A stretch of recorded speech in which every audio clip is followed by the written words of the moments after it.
Perfecto, gracias. Buen Buen día día, para perfecto. Buenos días, ¿todo ¿Sí? bien? Todo bien. Bárbaro. Perfecto. Sí. Gracias, Bueno, en esta nueva perfecto. modalidad, agradecerles a todos su presencia, en especial a la doctora Verónica Scavone, ministra del Tribunal Laboral, que nos va a acompañar y a instruir y a contar sobre su perspectiva de la ley de género y el derecho laboral, todos estos nuevos desafíos que enfrenta la materia. Nuevamente agradecerles a todos ustedes por esta madrugada y el compartir esta mañana. Disfruten de sus mates y sus cafecitos, cómodos en sus casas. Contarles que seguiremos en esta modalidad con futuras nuevas charlas y que esperamos todas las recomendaciones, sugerencias, inquietudes que puedan tener. Así que en nombre de la asociación, de la directiva, bienvenidos. Muchísimas gracias, doctora. Esta vez ella planteó hacer una modalidad abierta, o sea que mantenemos en silencio. Ella va a dar posibilidad en el transcurso de la charla de hacer preguntas, y quien quiera hacerlas lo plantea en el momento. Así que en poco en estas simples reglas damos comienzo a esta charla. Muchas gracias. Bueno, buenos días para todos. Muchas gracias. Gracias por madrugar en un día que estaba muy lindo para seguir durmiendo con el temporal que tenemos en todas partes del país.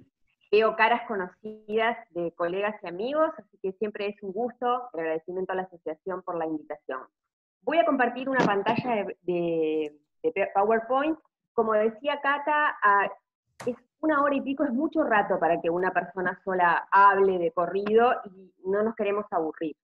Así que ustedes, cuando quieran intervenir, aportar, criticar, disentir, me interrumpen directamente y lo vamos haciendo de manera más dialogada. El Zoom lo que tiene es que a veces, claro, se pierde un poquito de eso, porque cuando estamos en presencial esta situación es más fácil, así que les pido que me interrumpan con total libertad. Les voy a tratar de compartir, porque tampoco la tecnología es lo mío, pero creo que hasta ahí llego, el PowerPoint y vemos si lo vemos bien. Compartir pantalla. Me dice Cata que el anfitrión inhabilitó la función de compartir la pantalla. ¿Me la podrás habilitar? Ya te contacto. Dale. Bueno, mientras que Cata va permitiéndome eso, ahí va.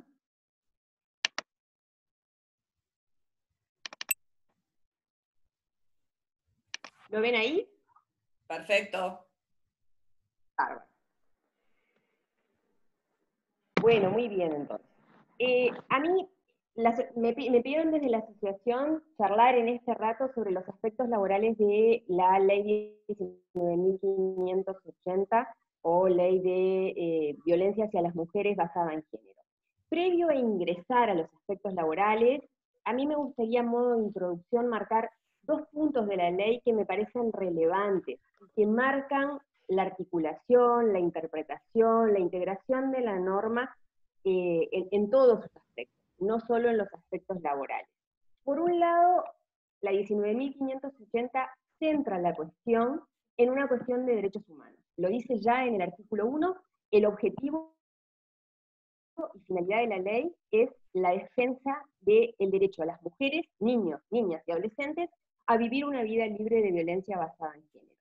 Esto es un tema de derechos humanos, entonces, y por lo tanto la norma debe articularse con todo el plexo normativo de derechos humanos nacional, internacional y regional, con normas que preexisten a la 19.580, también en materia laboral, y con normas que se han sancionado con posterioridad a la 19.580, que tienen justamente esta misma finalidad.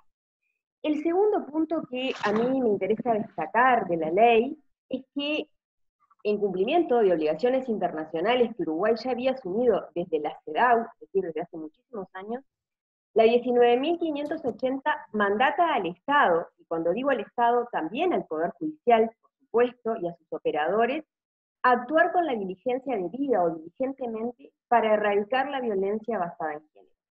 Y la omisión de esta actuación genera responsabilidad. Por otro lado, la ley introduce normas que no solo hacen a la prevención y erradicación del flagelo de la violencia basada en género hacia mujeres, niñas, niños y adolescentes. A lo largo de la charla, a efectos de sintetizar, a veces digo mujeres nada más, ustedes entiendan que los sujetos protegidos por la norma son todos esos, niños, niñas y adolescentes, sin importar su sexo, y mujeres, incluyendo las mujeres trans, porque lo dice la propia ley.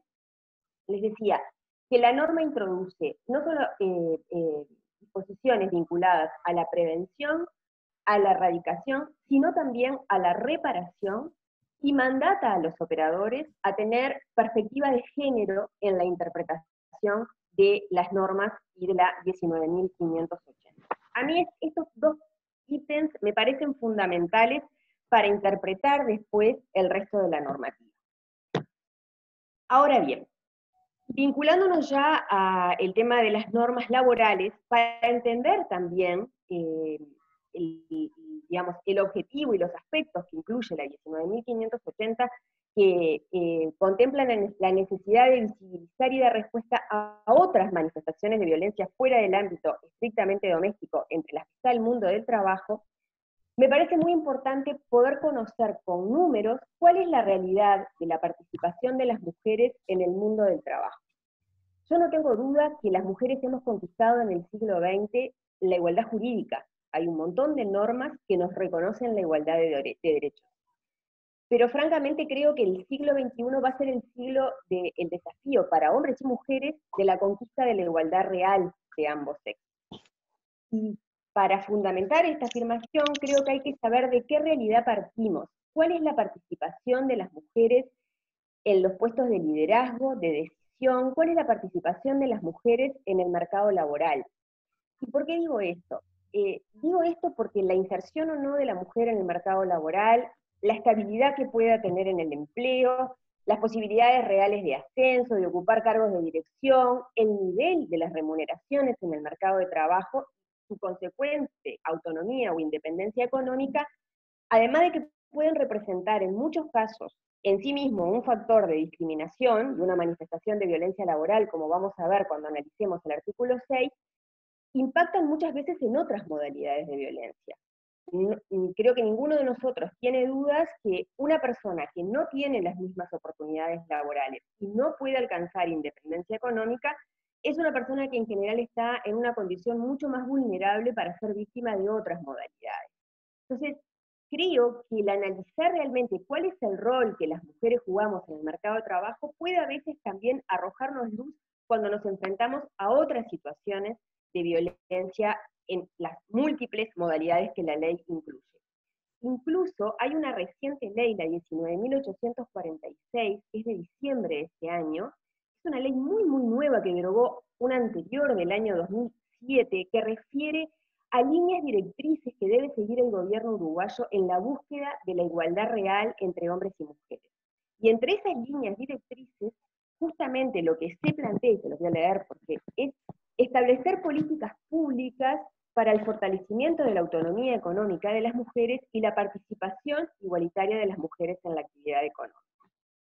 Bien, para entender un poquito más esto, de qué realidad partimos, a mí me gusta moverme con números y con cifras concretas, no con la subjetividad que uno puede tener, si las mujeres ganan más o ganan menos, si tienen o no más acceso al mercado de trabajo.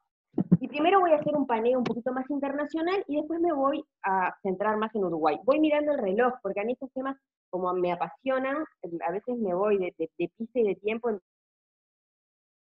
todo caso ustedes me van diciendo. Y yo les muestro esta foto es una foto del G20. El G20, como todos sabemos, es el grupo de los 20 países y algunos organismos más poderosos del mundo. Estos señores que están allí, y señoras, son los jefes de Estado de las 2/3 partes de la población y concentran el 85% de la riqueza mundial. Pero solo 3 mujeres toman decisiones en este sector. Esta es una foto del Parlamento británico del año pasado, en todo el Parlamento británico. Si yo saco los hombres de esa foto, esta es una foto del Parlamento británico. Las mujeres llegan en la actividad parlamentaria mundial solo al 23%. Y los jefes o jefas de Estado del mundo, mujeres, en 2020, son solamente el 10%. El 90% son hombres. Si nos queremos ir, cuando preparaba esto, cuando hablaba de estos temas, como ahora la nueva realidad nos impone estar mucho más tiempo en casa, y para yo además de trabajar como juez y de ser una mujer trabajadora, soy madre, soy esposa, soy hija, como la mayoría o muchos de los que me están escuchando, y tengo otras obligaciones, hablaba con mi hijo mayor y le decía, bueno, ¿cuál es la realidad, por ejemplo, del fútbol femenino en Uruguay y en el mundo, ¿no? Y él me daba diversos datos de los que surgía claramente diferencias monstruosas en otra modalidad de trabajo, como puede ser el deporte. Si me voy de esto y pienso en otras realidades, por ejemplo, de acuerdo al último informe de ONU Mujeres, en 18 países del mundo todavía las mujeres tienen que pedirle permiso a sus esposos para poder trabajar. Y el otro dato que también me interesaba traer es que solo el 3% de las mujeres en el mundo son propietarias de tierras agrícolas, es decir, tienen acceso a la propiedad de las tierras agrícolas. ¿Qué pasa en el mercado laboral uruguayo? ¿Son distintos números?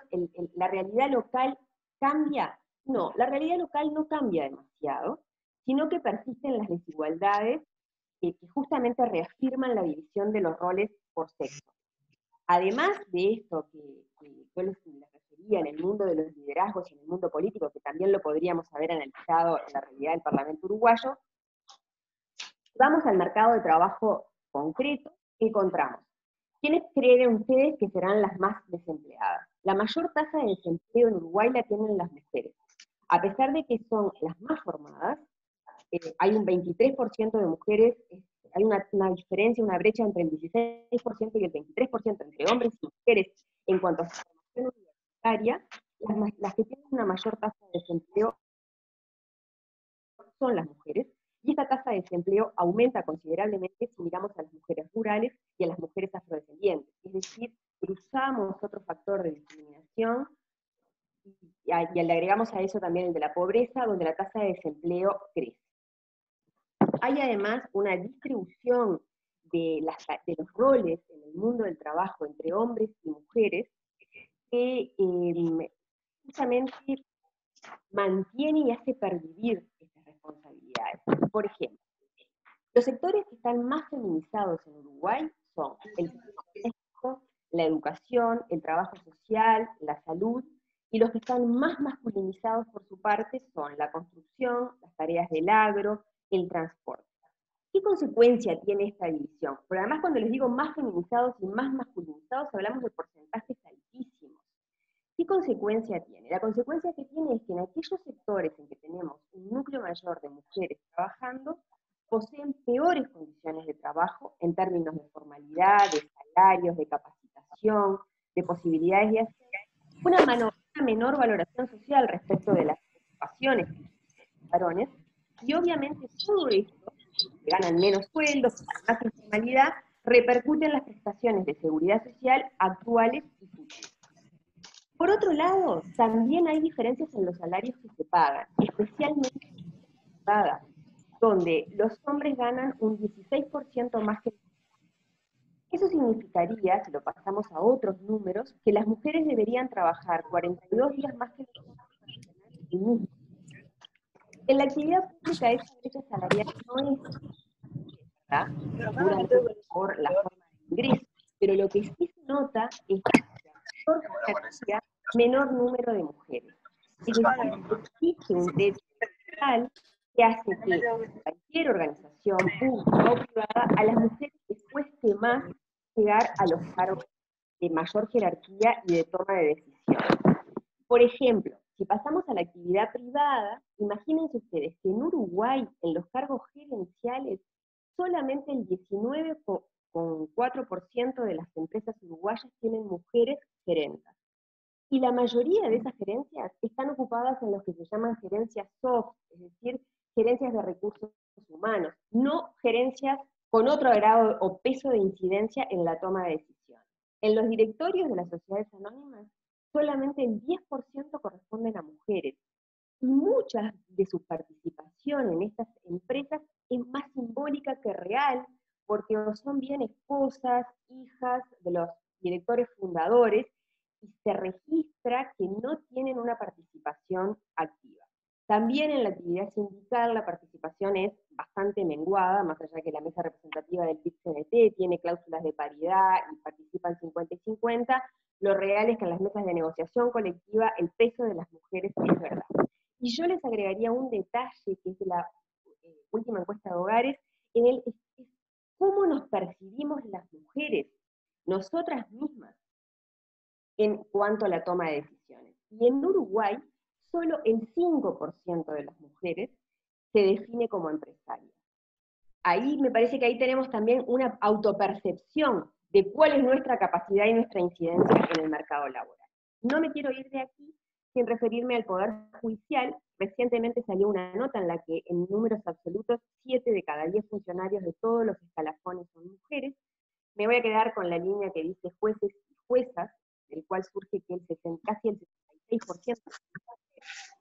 Sin embargo, en los ministros del Tribunal de Apelaciones esa cifra baja al 60%, en los ministros de la Suprema Corte de Justicia baja al 40%, y si vamos al TCA baja al 20% de la participación de las mujeres en estos organismos. Es decir, la escala piramidal, cuanto más voy subiendo, menor es el número de participación de las mujeres. Bien. ¿Acá alguna pregunta, algún aporte, algo que quieran comentar? Bien. ¿Qué nos dicen estos números? Además de esto, que es algo como evidente, que las mujeres tienen menor participación, tienen menores salarios, tienen menor incidencia en la toma de decisión. Bueno, estos números nos dicen que tiene que haber alguna causa para esto, además de una discriminación histórica, ¿verdad? Seguramente no, de acuerdo a los informes, las causas están vinculadas a dos factores que son muy importantes. Por un lado, los estereotipos que determinan que las mujeres no son consideradas aptas para ejercer determinados cargos de dirección.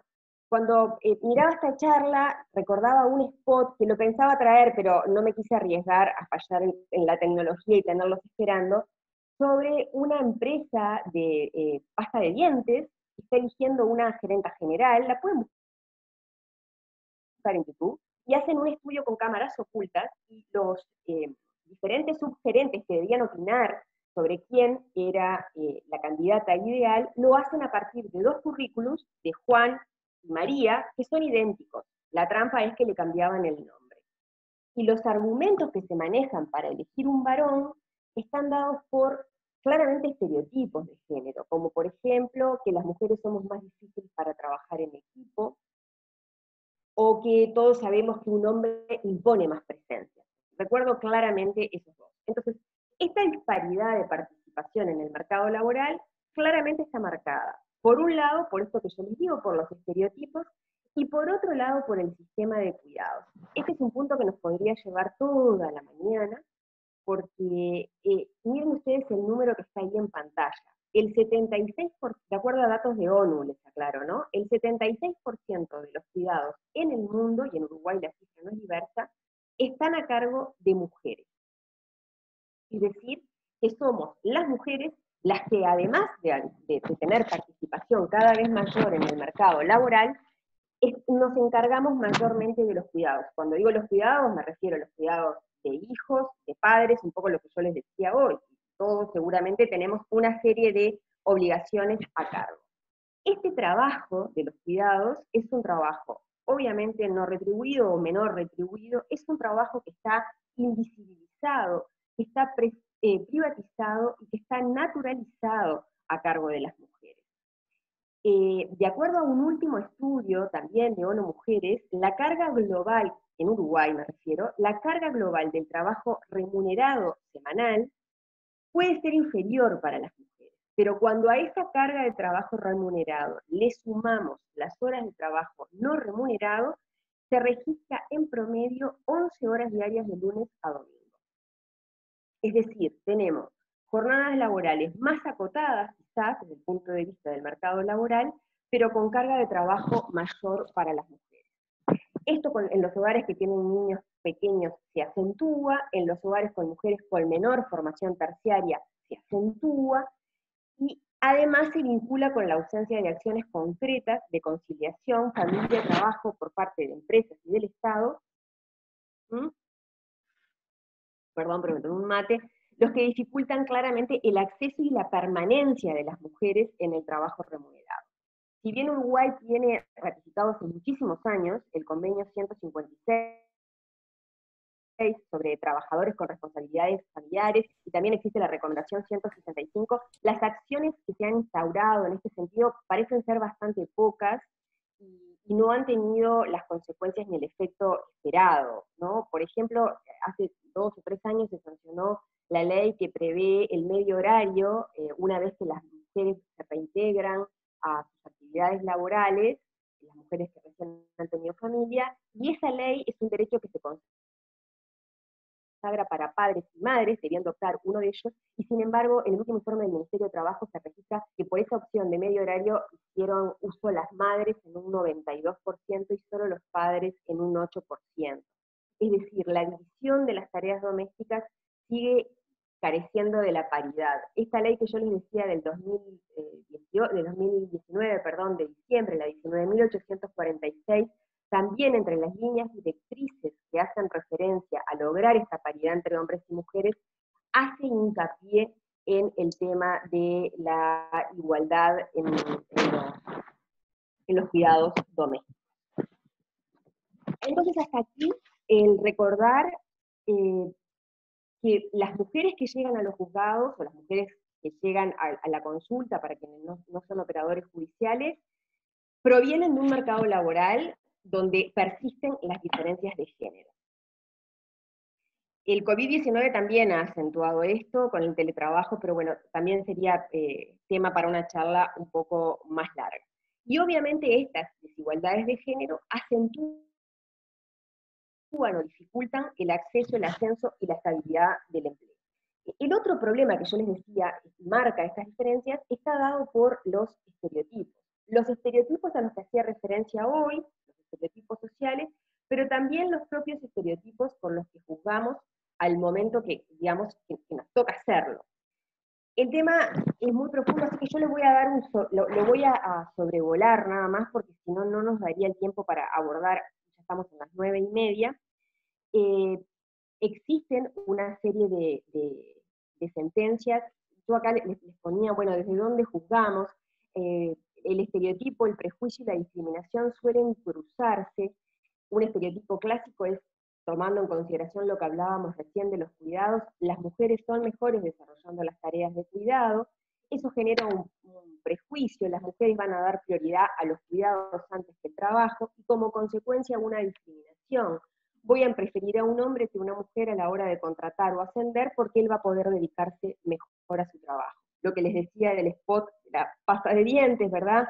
Un hombre se va a imponer mejor, un hombre, digamos, entre elegir entre los cuidados y el trabajo, va a darle más importancia a su trabajo. Estos estereotipos nos atraviesan a todos.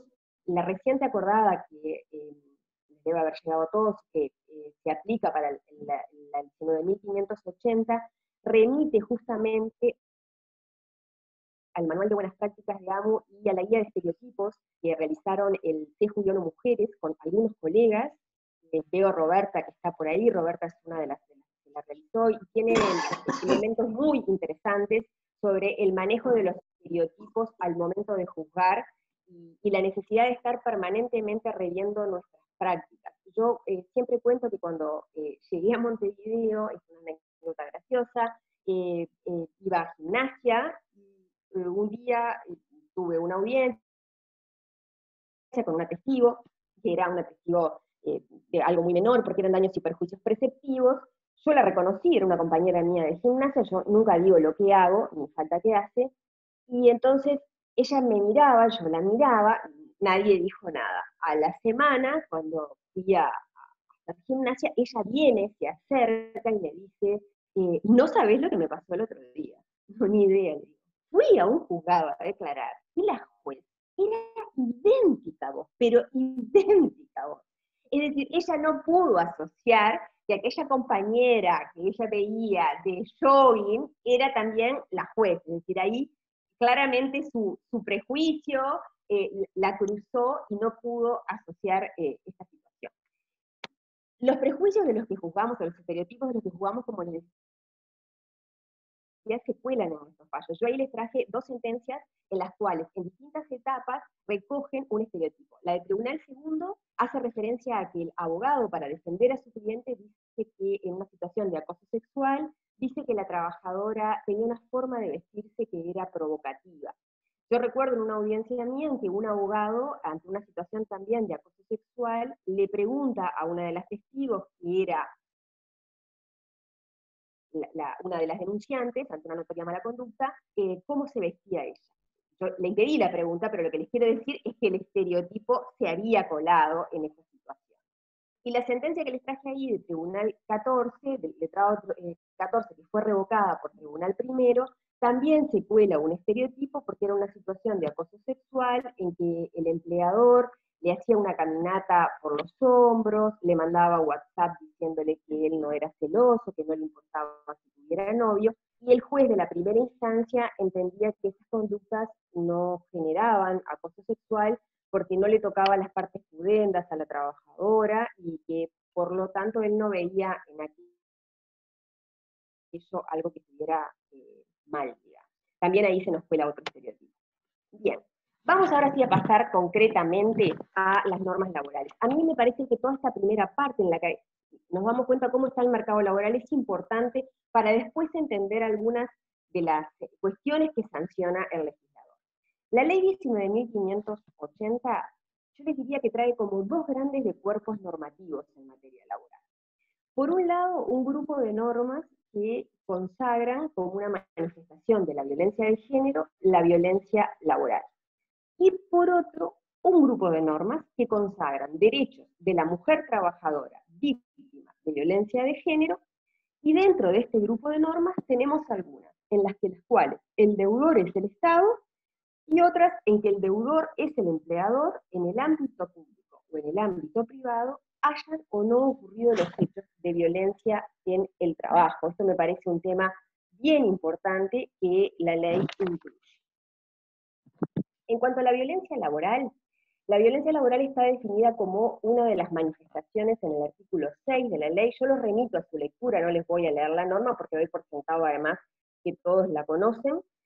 Tiene un carácter no taxativo el artículo 6, que enumera una serie enorme de manifestaciones, 18, y además, como les decía, no es taxativo. Tampoco son excluyentes estas modalidades de violencia, podrían confluir en una misma persona, perdón, voy a bajar acá porque no me permite, podrían confluir en una misma persona diversas modalidades de las manifestaciones de violencia que prevé la 19.580 en su artículo 6. Por ejemplo, además de la violencia laboral expresamente prevista en el G, hay otras incluidas que también podrían generar una eventual responsabilidad patronal o incluso gremial. Por ejemplo, la violencia simbólica, que algunos también entienden que es mediática, podría darse en aquellos casos en que se obligue a una trabajadora a aparecer vestida de determinada manera, cuando esa exigencia no guarda relación alguna con la tarea cumplida, o cuando se difundan noticias con sesgo discriminativo. La violencia obstétrica también podría generar responsabilidad patronal, porque podría ser ejercida por todo el personal de la salud, médico, no médico, técnico, administrativos, auxiliares, y también podríamos tener situaciones de violencia étnica si la captación de personal demuestra determinado sesgo étnico o racial. Podría haber una situación de responsabilidad patronal si el empleador no corrige la conducta personal de algún empleado que provoca acoso sexual callejero. Es decir, les pongo estos ejemplos para que ustedes vean cómo las diferentes manifestaciones de violencia previstas en el artículo 6 pueden confluir y generar responsabilidad también en el ámbito laboral. En cuanto a lo que tiene que ver con el alcance del... ¿Hasta acá alguna pregunta, algo que me quieran comentar? ¿Está todo re claro? Bueno, me alegro. En cuanto al, les decía, al artículo 6 expresamente, me voy a quedar con algunos puntos del concepto de violencia laboral. Genera violencia laboral no solo en las conductas, sino también en las omisiones. Puede haber omisiones institucionales. En el caso, si bien el artículo 6 no lo dice expresamente, solo habla de conductas, en mi opinión, en conductas activas, en mi opinión, también corresponde la inclusión de las omisivas, porque debe ser interpretada el artículo 6 bajo el paraguas del concepto general de violencia basada en género del artículo 4. Por otro lado, el tema de incluir conductas omisivas para generar responsabilidad en materia de derechos humanos no es nuevo en el derecho laboral, y ya la 17.940, cuando hacía referencia a la libertad sindical, incluye las omisiones como generadoras de responsabilidad para el empleador. El segundo punto del concepto de violencia laboral que me interesa destacar es que la norma es una norma de gran amplitud, en tanto no dice es la ejercida en el trabajo, sino que dice es la ejercida en el contexto laboral. En esto ha habido diversas discusiones sobre qué entendemos por contexto laboral. Recientemente la ratificación por Uruguay del convenio 190, en mi opinión, despejó el tema, porque el convenio 190 sobre violencia y acoso laboral para hombres y mujeres en el trabajo aporta un concepto muy amplio de lo que es contexto laboral, definiéndolo como todos aquellos espacios que tengan conexión funcional con el lugar de trabajo. ¿Esto qué determina? Que los hechos de violencia laboral podrían darse en diversos lugares, como puede ser cuando el trabajador está yendo al trabajo, cuando está de su trabajo yendo hacia su hogar, puede darse también en las comunicaciones que están relacionadas con el trabajo. Todos sabemos que en el mundo de hoy con el teletrabajo es muy común que fuera del ambiente laboral y horarios fuera del ambiente laboral se mantengan comunicaciones por cuestiones laborales. El convenio incluso refiere a los lugares donde se remunere al trabajador, a eventos académicos o sociales de formación, que también podrían generar situaciones de acoso, de violencia laboral. Una precisión respecto de esto, porque también lo prevé el propio convenio colectivo, el propio convenio internacional, que en mi opinión arroja luz sobre lo que quiere decir la 19.580 cuando habla de contexto laboral. Claramente no le vamos a poder exigir al empleador que tome o responsabilidad en aquellas situaciones en las que no tiene conocimiento o no pudo tener conocimiento. Como dice el artículo 9 del CID 190, solo se exige la adopción de medidas de prevención que sean acordes con su grado de control y en la medida que sea razonable y factible. Es evidente que si el empleador desconoce la situación, no se le puede después exigir responsabilidad. Bien, como le decía, estos actos de violencia laboral que se ejerzan en el contexto laboral, prevé el artículo 6 que obstaculicen el acceso, el ascenso o la estabilidad en el empleo. Al referirse al acceso, está incluyendo la etapa precontractual, es decir, que, por ejemplo, una convocatoria, un llamado a aspirantes que tuviera elementos de discriminación por razón del sexo, constituiría una situación de acoso laboral, de violencia laboral. En Uruguay no estamos acostumbrados a ver esto, tampoco a nivel internacional es muy factible, a pesar de que les aclaro que sobre estos aspectos ya teníamos una ley del año 89, la 16.045, y el CID número 111, que ya hacía referencia, incluía la etapa precontractual como posible generadora de responsabilidad en casos de discriminación basada en género. Sí hay una vieja sentencia argentina que es muy fácil de conseguir, que es una acción de amparo que inicia un grupo de trabajadoras contra las heladerías Fredo, contra la cadena de heladerías Fredo, porque justamente hacen referencia a que esta cadena de heladerías tenía en la convocatoria a sus empleados un claro sesgo eh, de discriminación de género, en tanto convocaba empleados hombres mayormente. Hay ahí, en primera instancia, el amparo se pierde, y en segunda instancia, el tribunal entiende que las impugnantes tienen razón, que de hecho había, creo que en ese momento, desde el año 2000 este fallo, 65 mujeres trabajando contra 500 y pico de hombres, que los argumentos que daba la cadena de heladerías no eran atendibles más allá de la libertad de empresas, porque claramente había un sesgo de discriminación en la toma de personal y obliga a la cadena a contratar necesariamente mujeres hasta equiparar el número de trabajadores. Pero en la jurisprudencia nacional no tenemos antecedentes. Como les decía, la violencia laboral puede darse para el acceso, para el ascenso o para la estabilidad. La norma no prevé cuál sería la sanción específica en estos casos. En mi opinión, los jueces podrían o no, están dotados del poder cautelar genérico que prevé el artículo 64 y 65, y por lo tanto, efectivamente, podrían aplicar cualquiera de las medidas que prevén en esa norma, como dejar sin efecto un cambio de horario, como el traslado del lugar de trabajo, la rebaja de categoría, la reducción del sueldo. Es decir, cualquiera de estas medidas podrían ser dejadas de lado en tanto afecten la estabilidad, el ascenso o el acceso. Hay una sentencia muy interesante, una sentencia interlocutoria del interior de Paso de los Toros, del 30 de octubre del 2018, que no tengo ningún problema en remitírselas, que es una sentencia en la que una funcionaria de la Armada denuncia una situación de violencia laboral con un compañero de trabajo a raíz de una denuncia que su hermano le había realizado a ese compañero. La decisión de la Armada para proteger a la denunciante es concederle una licencia indefinida, sin retorno.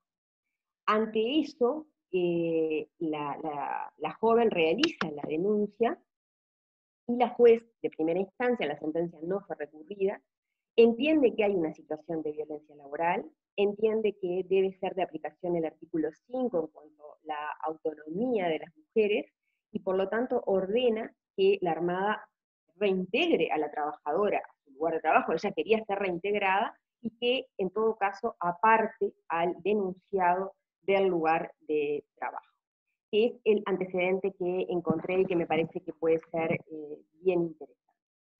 El artículo 6 después hace una enumeración no taxativa de acciones que constituyen violencia laboral. Algunas son viejos conocidos, ya tenían regulación legal, como el acoso sexual en la 18.561, otras no, el acoso moral, y otras ya estaban previstas en la 16.045, como la exigencia de requisitos sobre el estado civil, o la apariencia física, la solicitud de resultados de exámenes de laboratorio clínico, la disminución del salario por el hecho de ser mujer. Pero bueno, se venían incumpliendo totalmente. No era nada raro encontrar, por ejemplo, en los juzgados, contratos de trabajo en las que se le hacía firmar a la mujer una declaración bajo juramento de que no estaba embarazada, en violación del Convenio Internacional 111, de la 16.045, y ahora de la 19.508. Verónica, ¿me escuchás? Y en cuanto... Sí, te escucho. Sí. Me piden si podés repetir el número de la sentencia de Tacuarembó. Supongo que me quisiste decir la sentencia interlocutoria de Paso de los Toros. ¿Hola? Sí, ¿Hola? pero se refieren a bueno, esa. Esa en realidad no tiene número, es una sentencia dictada en audiencia, o por lo menos a mí me mandan el acta, la colega, es del 30 del 10 del 2018, pero yo previo a solicitar la autorización a ella, que no va a tener ningún problema, se las dejo a su disposición, Cata, y tú se las podés reenviar. Sí, perfecto. ¿Te parece? Gracias. Sí, No, perfecto. Bueno, ahora, Seguimos. sí, momento porque me quedé, ahí va, ahora sí. Estábamos en, bien, seguimos. Hasta aquí entonces el concepto de violencia laboral. El segundo cuerpo normativo al que yo les hacía referencia son los derechos y garantías de la mujer trabajadora víctima.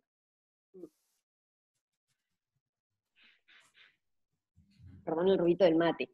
¿Hay alguna situación que cuando hablábamos de violencia laboral yo no incluí? En el diseño de la 19.580, todo este plexo de conjunto de derechos garantizados a la mujer está garantizado a la mujer trabajadora dependiente. Es decir, que una trabajadora autónoma no parecería estar incluida en la 19.580.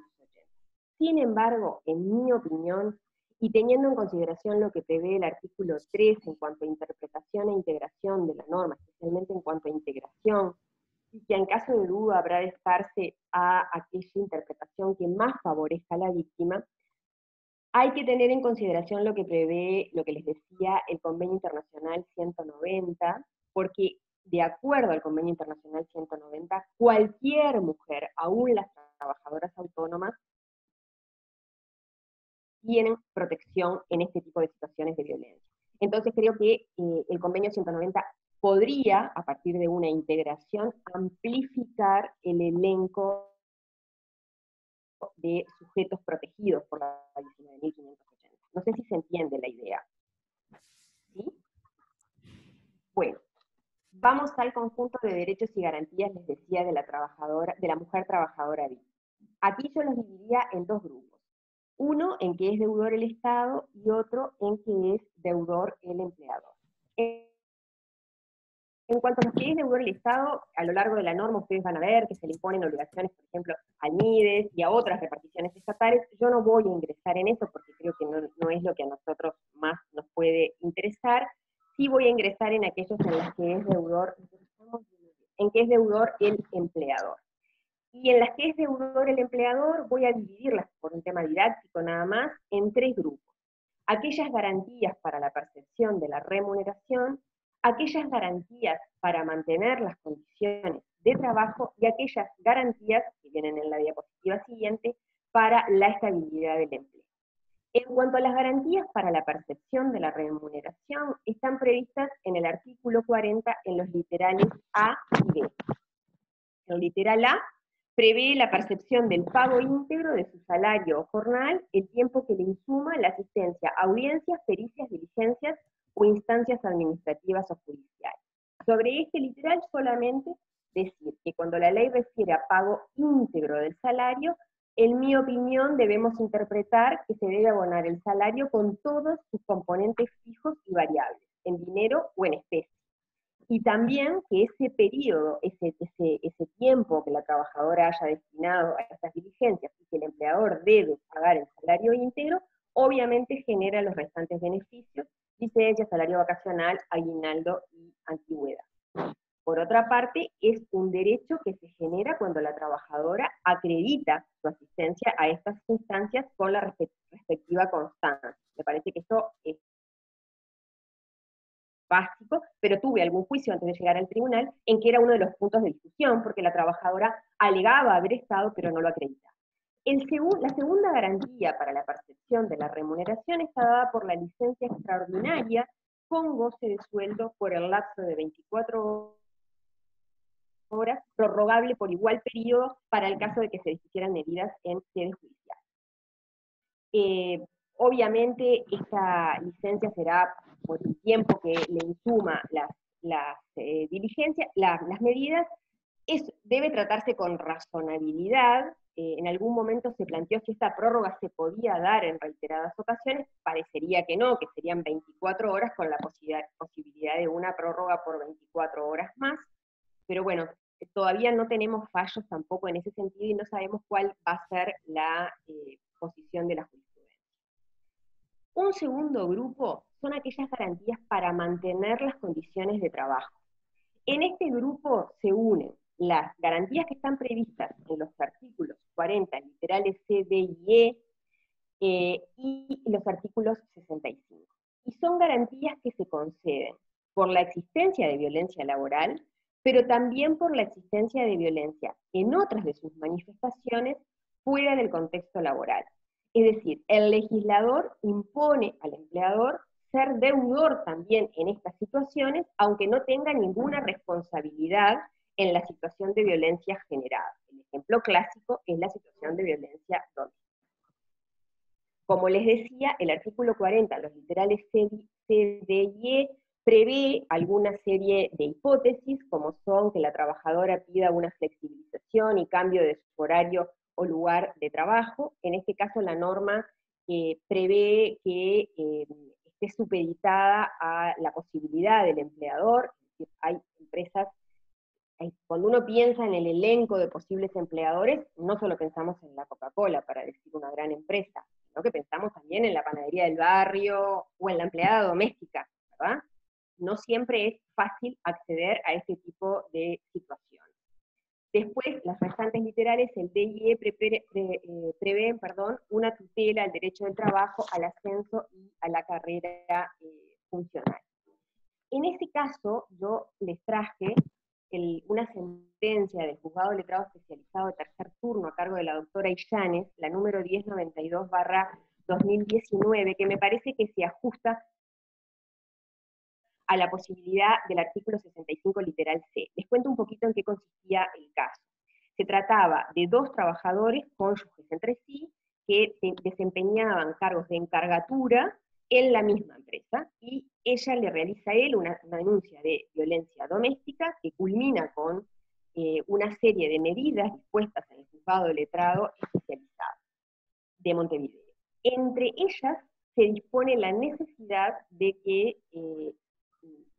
mantengan cierta distancia, lo que era imposible trabajando juntos. Entonces la doctora Illanes lo que hace es oficiar a la empresa.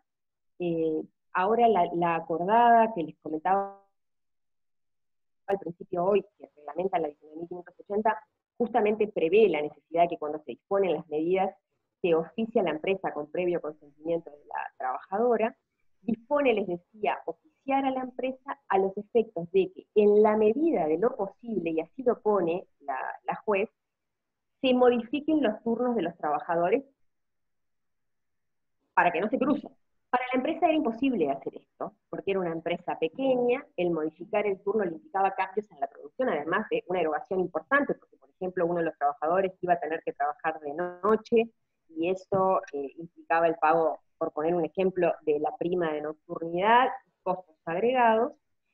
Entonces la propia resolución, en una práctica que a mí me pareció muy interesante, establece que en caso de no ser posible este cambio, se determine que el trabajador no concurra durante el tiempo que duren las medidas cautelares. Ahí la pregunta que se me generó a mí es cuál era el estatuto de este trabajador, cuál era la situación en la que quedaba este trabajador, que quedaba suspendido por una conducta, por una orden judicial, pero además por una conducta que no se había desarrollado en su trabajo, por lo tanto no podíamos estar frente a una situación, por ejemplo, de notoria mala conducta. Yo creo que estas situaciones pueden ser perfectamente asimilables a aquellos trabajadores que son procesados y durante el periodo de su procesamiento obviamente tienen el contrato de trabajo suspendido. Creo que se les debe mantener la fuente laboral, obviamente no van a recibir el salario, pero el contrato de trabajo queda suspendido. Ahí tenemos otro problema, la no recepción del salario. Quienes trabajan en especializados se preguntarán, bueno, ¿cómo hace para costear las pensiones alimenticias que también estaban dispuestas en esta propia resolución? Pero bueno, esta sentencia la traje porque me parece un caso típico del artículo 65, literal C, en el que, estableciéndose una prohibición de acercamiento entre las partes que trabajan en el mismo lugar, la juez determina, bueno, ¿cómo solucionamos este problema? Que yo creo que es uno de los problemas más difíciles cuando ambos son trabajadores en el mismo sitio, al que nos podemos enfrentar. El tercer grupo de garantías están dados para la estabilidad del empleo, y es el artículo 40, literal F, que establece un nuevo despido especial en la legislación laboral uruguaya, cuya redacción es absolutamente similar a la del despido de la trabajadora agravia, con la única excepción que en este caso, a diferencia de lo que pasa en la 11.577, sí se establece un periodo de estabilidad concreto que es de 6 meses. Todos sabemos que en la ley de la trabajadora agravia, ese periodo posparto ha sido una interpretación jurisprudencial, pero no está previsto en la ley. Recién en las trabajadoras domésticas se prevé ese plazo de 6 meses, que ahora la 19.580 revisa. ¿Cuál es el requisito para que yo tenga derecho a esta garantía, es decir, a esta estabilidad impropia del empleo, a no ser despedida durante este periodo de 6 meses? Bueno, el requisito es la imposición de medidas cautelares. Yo les traje ahí 2 sentencias que analizan el punto. La primera es una sentencia del año 2018 del juzgado de Diápolis, en el que era una trabajadora que trabajaba en el Argentino Hotel, tenía un contrato de trabajo a prueba, y en ese periodo se da una situación de violencia doméstica, se da la denuncia y se imponen medidas cautelares, y se cesa vencido el periodo del contrato de trabajo a prueba. El juez, que es el doctor Novela, entendió que no tenía derecho al artículo 40 del literal F, al despido especial, en tanto se trataba de un contrato a prueba, y lo que había sucedido era que había vencido la prueba y nada tenía que ver con la situación de la violencia doméstica. La otra sentencia que les traje es un caso más reciente, que tiene una primera instancia que no hizo lugar al despido especial, del juzgado de letrado de trabajo de quinto turno, que no está publicada, también se las puedo mandar con autorización de su autora, porque se la pedí, y la de tribunal cuarto, la 121 del 2019, que también es inédita, no la encontré en la base, pero también la puedo reenviar. En este caso se trataba de una cajera de supermercado que el caso tiene alguna particularidad, porque ella empieza a negociar con su empleador la posibilidad de un traslado de localidad, y cuando está negociando esta posibilidad de traslado de localidad, empieza a pensar en la posibilidad de negociar un despido, y en el medio de esas negociaciones que íbamos y veníamos, ella, que no estaba viviendo con su pareja, se vuelve a mudar con su pareja, y ahí se genera un incidente de violencia grave que termina con la pareja formalizada y con prisión preventiva por un delito de violencia doméstica al amparo de la 19.580. La sentencia de primera instancia entendió que, en tanto no se habían impuesto ninguna de las medidas cautelares previstas en el artículo 64 o 65, yo acá quiero recordar algo que quizás omití decir cuando hablábamos del 65, que es que las medidas no son taxativas y los jueces mantenemos nuestro poder cautelar genérico, porque imagínense que si lo mantenemos para trabar un embargo, mucho más lo vamos a mantener para la defensa de un derecho humano.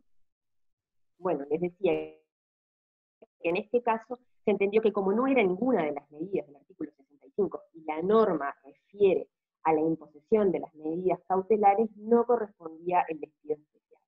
En el caso de Tribunal Cuarto, revoca este aspecto de la sentencia, con discordia de la doctora De Camilli, que integró la doctora Llanero, entendiendo que debía asimilarse el procesamiento con prisión del agresor a las medidas cautelares que prevé la ley 19.580. Yo creo que acá la asimilación está dada, además, simplemente por la gravedad en un caso y en otro. Es decir, quien puede lo menos podría lo más. La discordia de la doctora Camilli pasa por otros extremos, no analiza el despido especial, en tanto entiende que efectivamente no hubo despido, en este caso por aquello que yo les decía al principio de la negociación que se estaba dando, y que si no hubo despido tampoco puede haber despido especial. Bien, no sé si hasta acá tienen alguna duda, porque el chat no lo estoy viendo, les digo porque si me están preguntando... Acá veo que Lilian está... Hay un caso que ahora lo voy a mencionar, que es de Lilian Elorturu, que a mí me gustaría, Lilian, que quizás tú pudieras explicar mejor la primera instancia, es que me estás explicando. Hola. Escucho una radio, si podemos apagarla. Sí, no sé quién está escuchando radio. Bueno, chiquilinos, buen día. Sí, el caso lo tengo acá. Mira, justo lo imprimí los otros días, pero la sentencia del tribunal no la tengo. Yo la tengo, Pero la sentencia. sí, debe estar por ahí. Es un caso en donde la chica del 2017 era vendedora de uno ella depende del Ministerio de Defensa, y del cual era el que mandaba el coronel Astudillo, todavía el apellido era jocoso. Bueno, este señor, el coronel, le hacía la vida imposible a una muchacha bonita, muy bonita, pero soltera, con un hijo, que tenía su cooperativa a cargo de ella, no podía dejar de trabajar. Ella trabajaba cerca de, de donde vivía, y, y además se llevaba a su hijito a la escuelita. Entonces el señor la vivía acosando desde el 2017, a tal punto que ella hizo varias denuncias, no le dieron andamiento por la ley de acoso laboral, y hasta que la Comuna Mujer, si bien ella fue por defensoría, pero la autora Vera fue que la defendió muy bien, muy buena a la vista, creo que fue a la Comuna Mujer, le dijeron más o menos cómo tenía que hacer.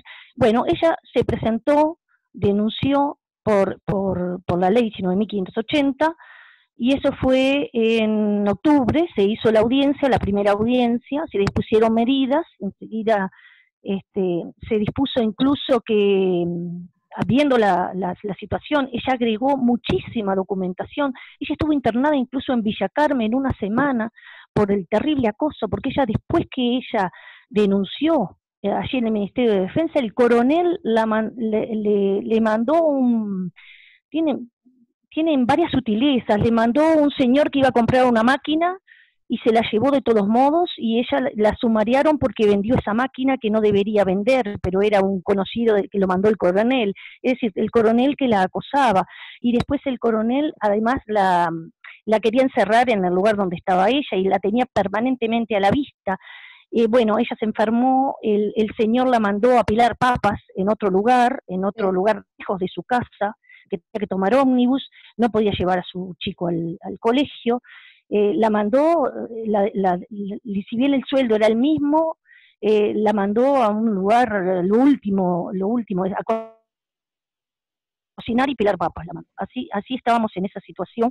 Cuando ella se presentó, yo dispuse que por un plazo ella fuera restituida a su trabajo. Ella igual estaba con licencia médica, y previsión de acercamiento y comunicación. Yo, como estaba en el Consejo Consultivo, se cumplió justamente eso de la prohibición, bueno, todo eso, porque el señor ya estaba para jubilarse, el coronel, que se jubiló, pero la restitución al trabajo apeló el Ministerio de Defensa. Muy bien el abogado del Ministerio, la verdad que muy bien. Si bien esta ley era nueva en su aplicación, porque esto fue en octubre, muy bien, igual apeló.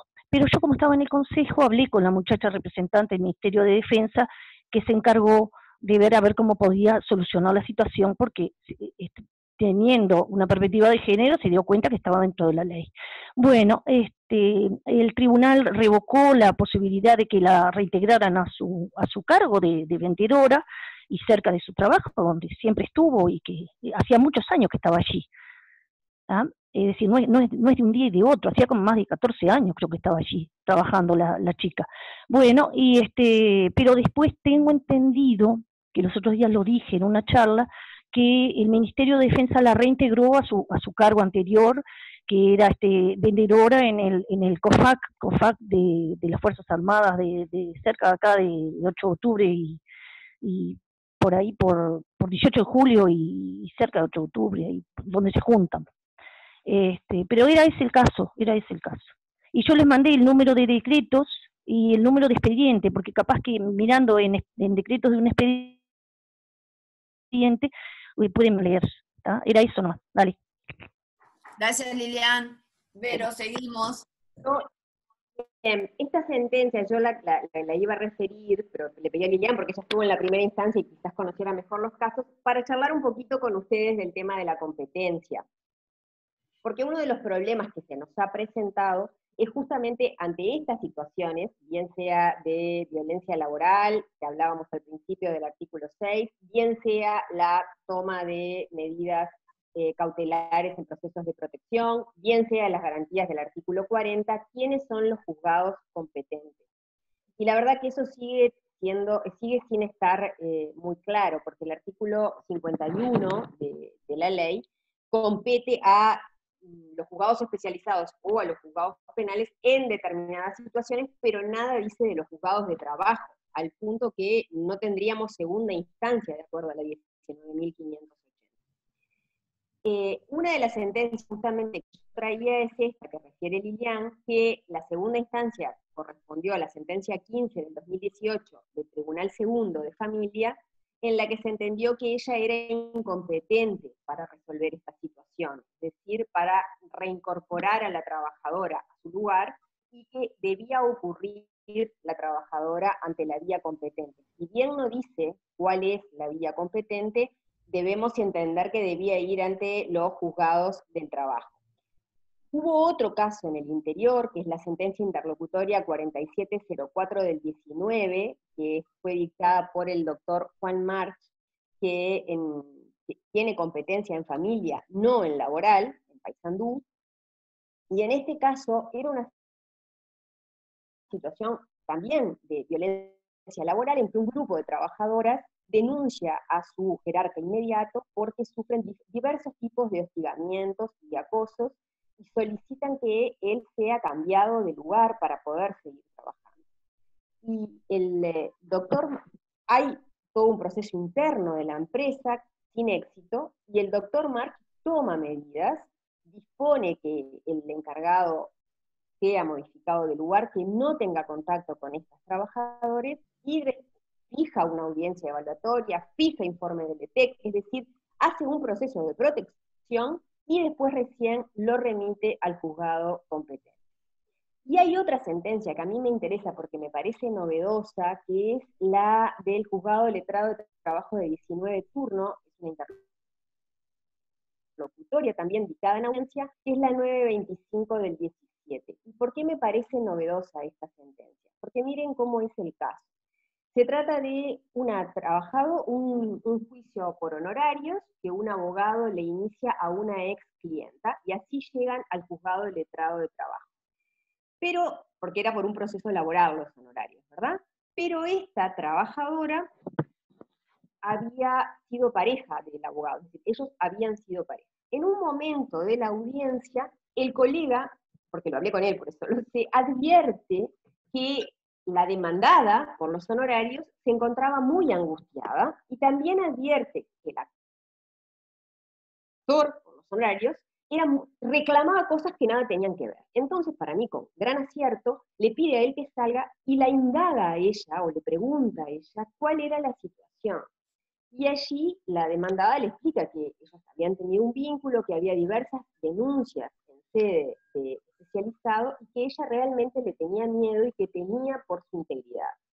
Entonces el colega, en esa misma audiencia, toma medidas y dispone medidas de no acercamiento entre las partes en carácter de competencia de urgencia, y remite testimonio de las actuaciones al juzgado especializado. A mí me pareció realmente muy novedoso, porque no he visto otros antecedentes, porque en un juicio que nada tenía que ver con la situación de violencia de género, termina, digamos, adoptándose medidas en protección de la víctima. Digo esto porque esto nos podría pasar en un juzgado laboral, nos podría pasar en un juzgado civil o en cualquier otro.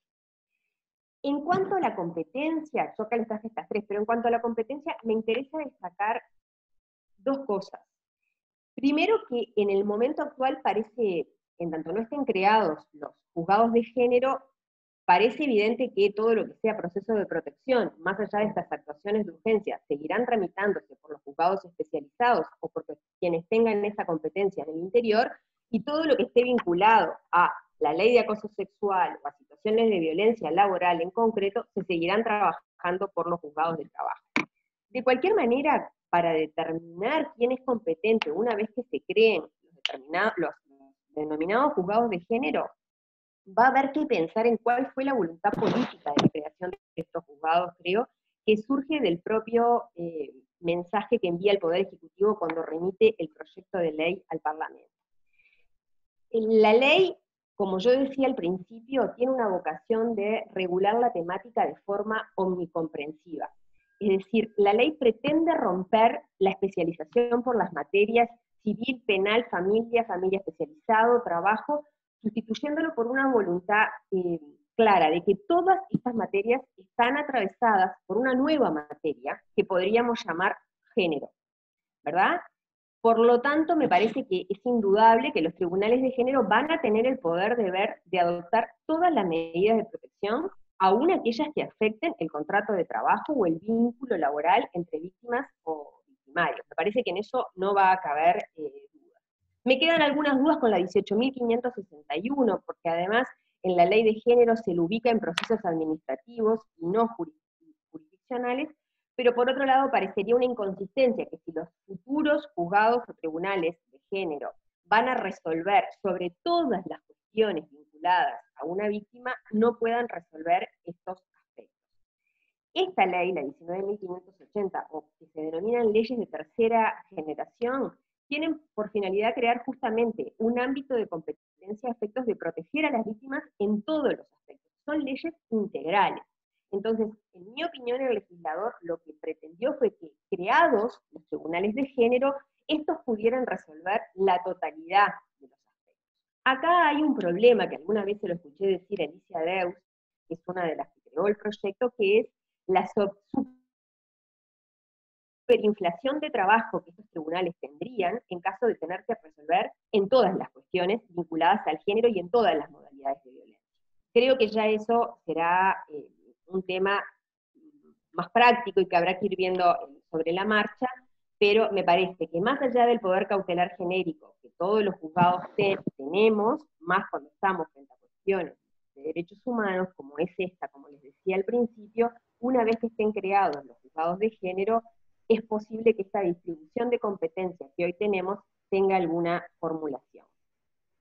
Bueno, hasta aquí lo que yo quería contar. No sé si, o charlar con ustedes, no sé si hay alguna pregunta, algún comentario, si alguien quiere referirse a algo más. Encantada de escucharlos. En general estos encuentros me parece que son productivos en tanto son un ida y vuelta.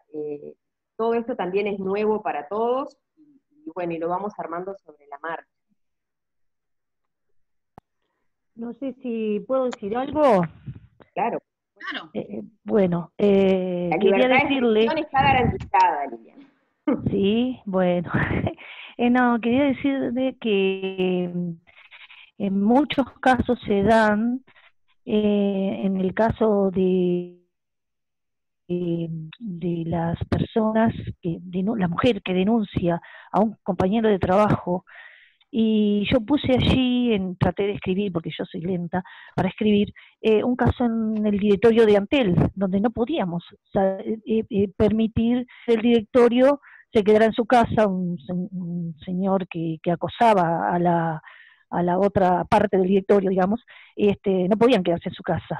Entonces, lo que dispuse era que el señor, que era integrante del directorio, trabajara en su parte del directorio, ¿verdad?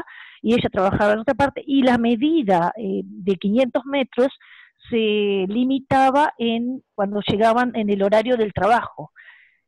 Siempre hay que tratar de tener soluciones para cada caso concreto, y en este caso anduvo bien que las medidas, hasta un plazo determinado, porque siempre las pongo hasta determinado plazo, sean sin radio, por ejemplo, o un radio de 10 metros de repente, cuando están dentro del ámbito laboral, porque esta gente, como integraba el directorio de Antel, era imposible que dejara de trabajar. Pero también eso de que pudieran de repente no trabajar por 180 días es negarle el derecho al trabajo al denunciado también. Yo sé que el denunciado hace mucho para ser denunciado, pero muchas veces pasa presión alimenticia y evidentemente no puede dejar de trabajar porque eso implica que se lo deje sin trabajo y perjudicar a los hijos menores, que también se fija pensión alimenticia, ¿verdad?, en la audiencia. Entonces, una forma de solucionar un poquito el problema era que durante el horario laboral, si no se lo podía cambiar de hora, que no exista la restricción de los metros, o exista mínima restricción de los metros. Uno entraba por un lado, que el empleador viera que uno entraba por un lado, por una entrada, y otro entraba por la otra, si es que hay dos entradas. Es decir, cada caso es único, pero bueno, podrían ser soluciones, no sé si me ocurre, porque las he adoptado además. Yo creo que este tipo de situaciones siempre apelan a la creatividad, nos interpelan, ¿no? Y seguramente, digamos, los ejemplos, y la realidad va a superar la ficción, como se dice, ¿no? Y los ejemplos nos van a estar permanentemente como cuestionando sobre qué medidas adoptar y qué medidas no adoptar. De hecho, el 65, como les decía hoy, no es taxativo, y bueno, y ahí uno podrá ir ubicando qué es lo que puede hacer y qué es lo que no puede hacer. ¿Alguna otra consulta, alguna otra opinión, algún otro aporte? Veo a varias compañeras acá, además, con las que hemos trabajado mucho en el Manual de Buenas Prácticas. Y Verónica. Veo a Ale, la veo a Roberta por ahí. Perdón. Todos tienen cosas para aportar. María del Carmen, ¿cómo estás? Sí, me quedé pensando, poniéndome en posición de abogado del diablo, no sé si entendí bien la sentencia de la colega Illanes, que tú mencionaste en cuanto a que una de las decisiones era suspender al trabajador en su actividad. ¿Puede ser eso que tú manifestaste? Bueno, entonces pensando, más allá de lo que dijo Lilian, que estaría en juego, bueno, todo lo que ese trabajador, por otra parte, implica, ¿no? En su contexto familiar, las pensiones alimenticias que eventualmente tenga que, bueno, eventualmente no, porque desde el punto de vista de la ley de género tenemos que fijar también en la audiencia los alimentos para la víctima y para los hijos, o sea que hay un hecho concreto, ¿no? ¿Cómo implementar eso en la realidad? Porque le estamos quitando la fuente de trabajo y al mismo tiempo estamos disponiendo como medidas cautelares, autosatisfactivas, la alimentación para la víctima y para los hijos. Eso por un lado. Por otro lado, poniéndome como abogada del diablo, estamos acá también, tenemos en la misma balanza, y, y teniendo en cuenta el principio de ponderación en el marco de los derechos humanos, el derecho al trabajo, que es un derecho también fundamental. Entonces, ¿cómo se me plantea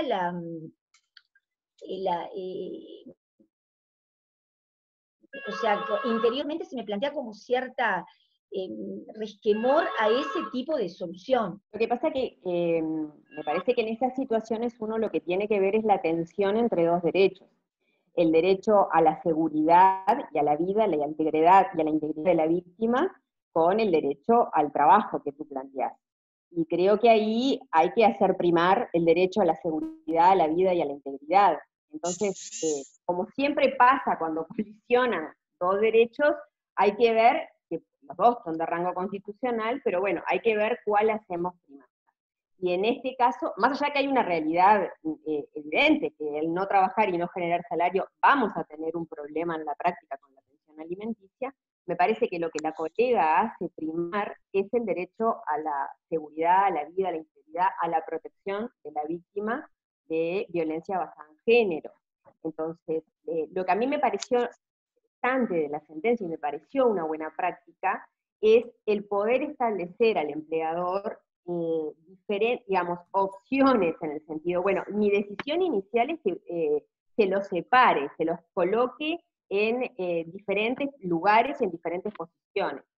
Si eso no es posible, te doy la segunda posibilidad, la segunda hipótesis, que es, bueno, hay que suspenderlo, porque acá hay que proteger la libertad, es decir, el derecho al trabajo de la víctima también, la vida, la libertad, la integridad, y eso prima sobre lo otro. Esa es mi opinión, por lo menos.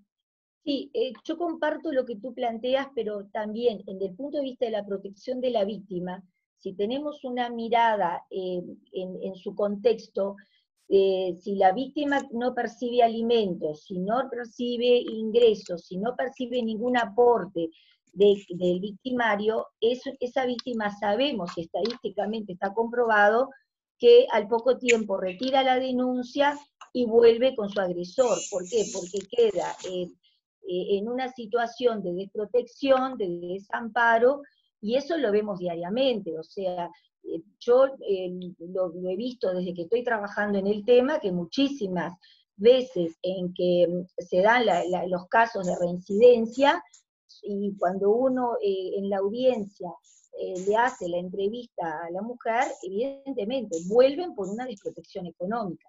Entonces, lo que se me plantea es si ese tipo de solución no es una solución a muy corto plazo y da lugar a que a un mediano plazo, sin ir muy lejos, esa víctima la ponemos en exposición a que vuelva con su agresor, que retire la denuncia, que solicite el seguro.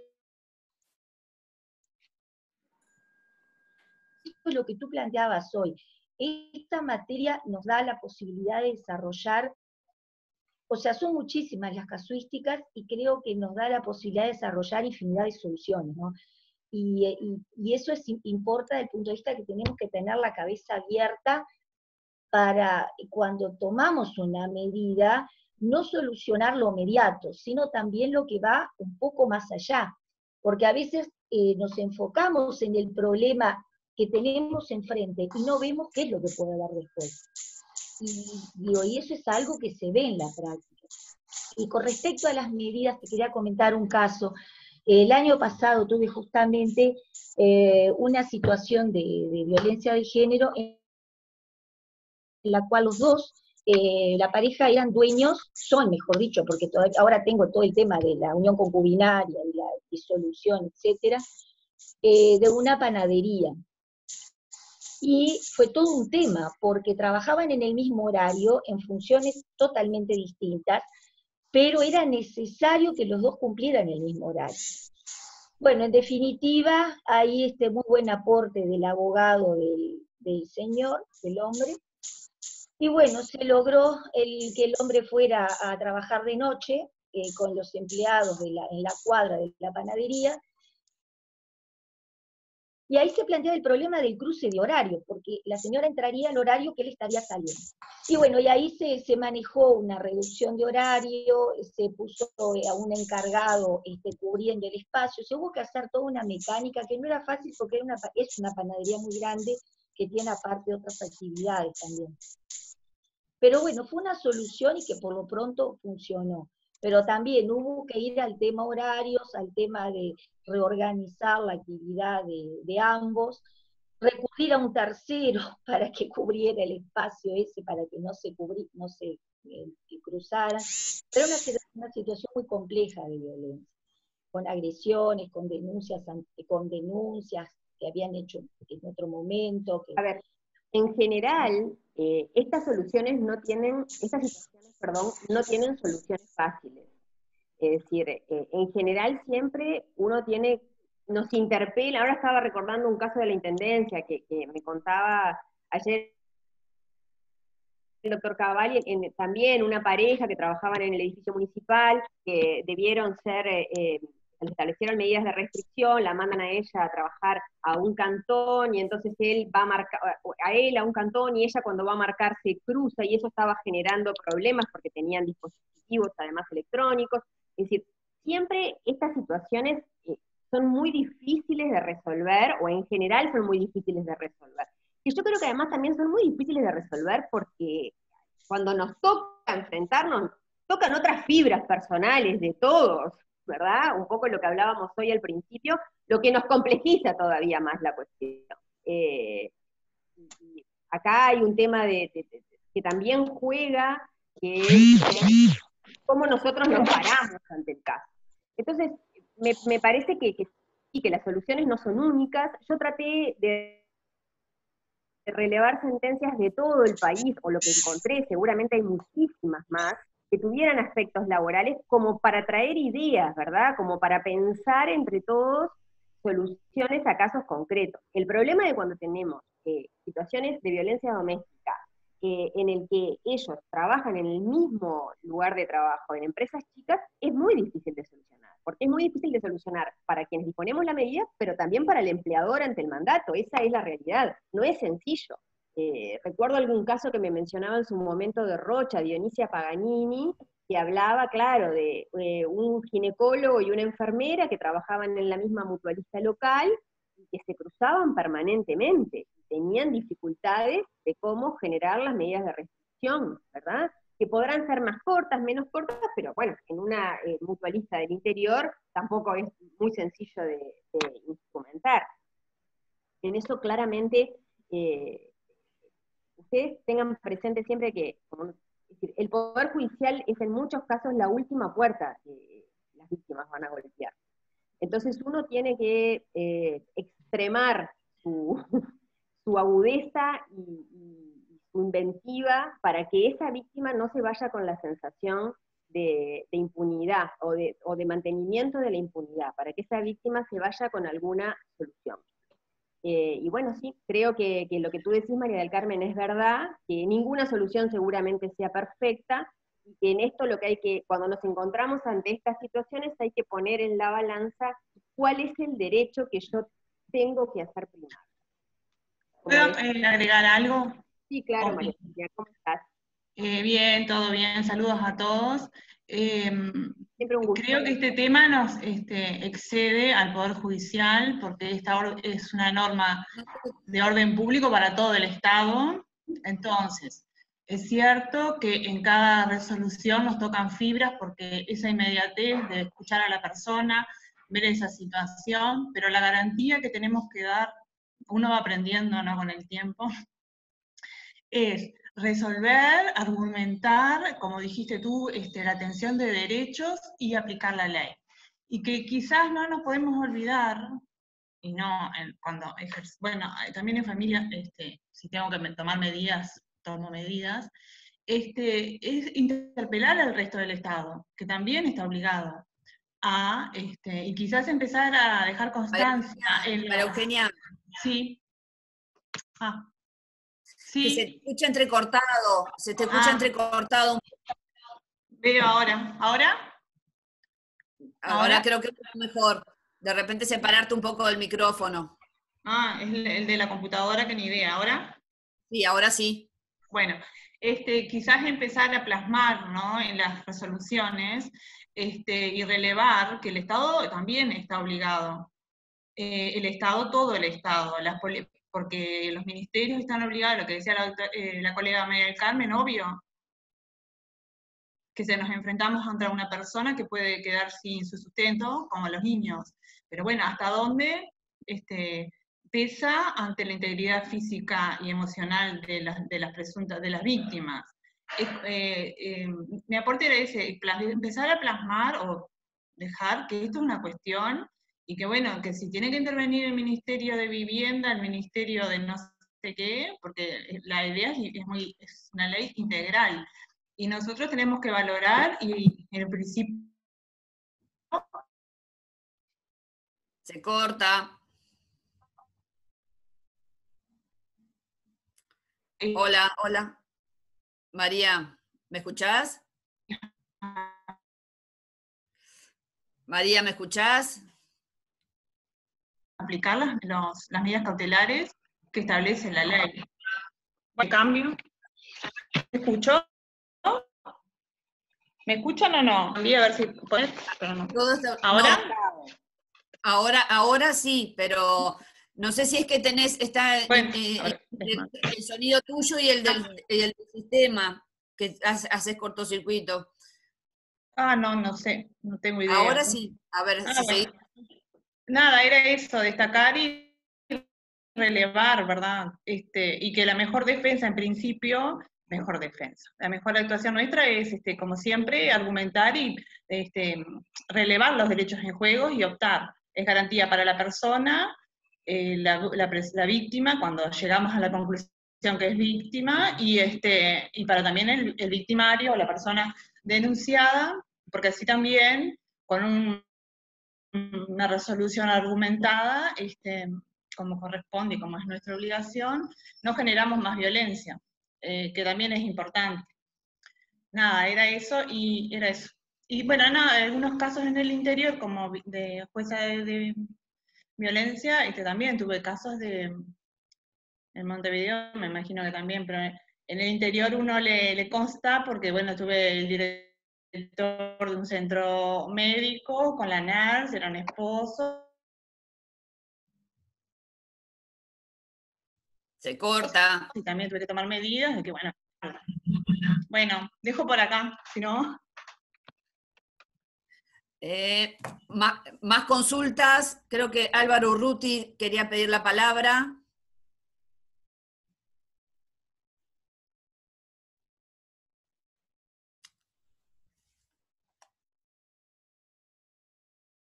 ¿Más consultas?